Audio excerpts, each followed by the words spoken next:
আজ আমরা চলে এসেছি পশ্চিমবঙ্গের উত্তর দিনাজপুর জেলার করণডিঘি ব্লকের অন্তর্গত করণডিঘি শিরোয়া মেলায়।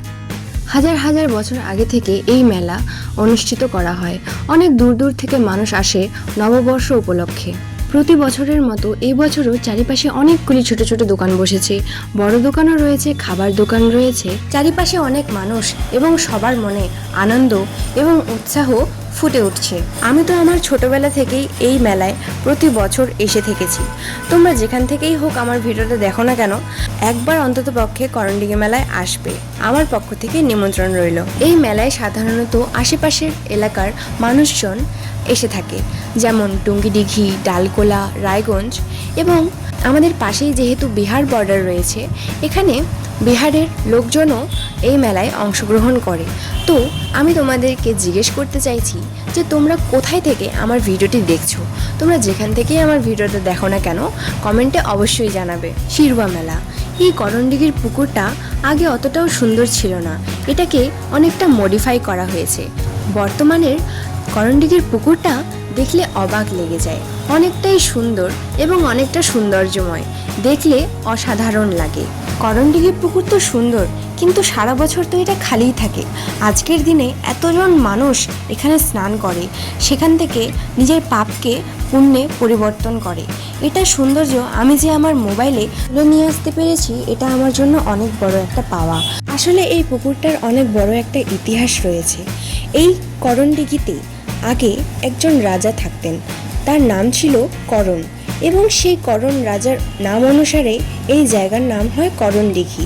এই নামের যদি আমি বিশ্লেষণ করি তাহলে দিঘি, দিঘি কথার অর্থ হলো পুকুর, এবং করণ রাজা, তো সেই অর্থে এই পুকুরটার এবং রাজার দুজনেরই সম্মেলনে এই জায়গাটার নাম হয় করণডিঘি।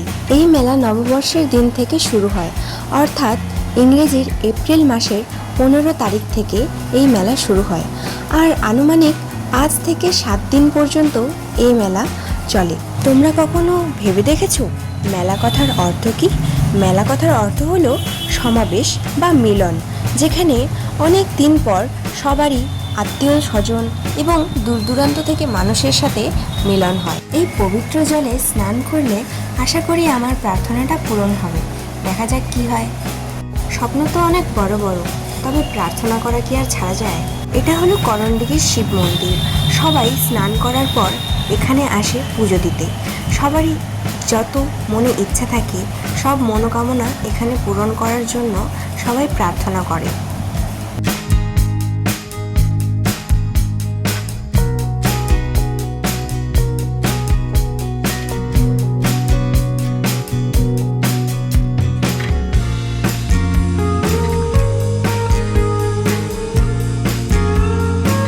মেলার সবচেয়ে ইন্টারেস্টিং পার্ট আমার যেটা মনে হয় সেটা হলো কপালে তিলক লাগানো।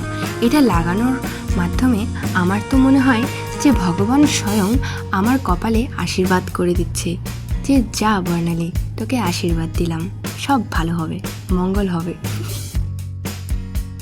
আর এই তিলক লাগানোর পরে নিজেকে দেখতে অনেকটা সুন্দর মনে হয়, কেউ বলুক বা নাই বলুক। আর মেলায় এসে তিলক না লাগালে পুজো আর মেলা দুটোই তো ইনকমপ্লিট থেকে যায়, তাই না?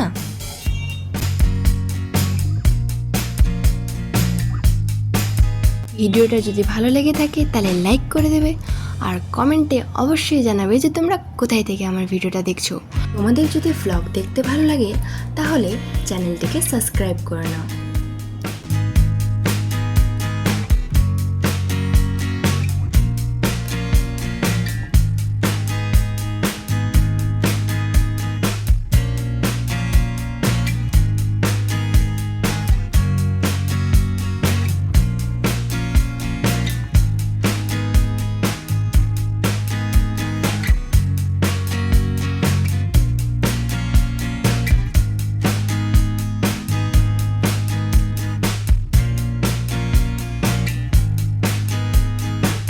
তো এখন আমাদের ঘোরা কমপ্লিট, আমরা চলে যাচ্ছি বাড়ি। দেখা হচ্ছে নেক্সট ভিডিওতে। টাটা।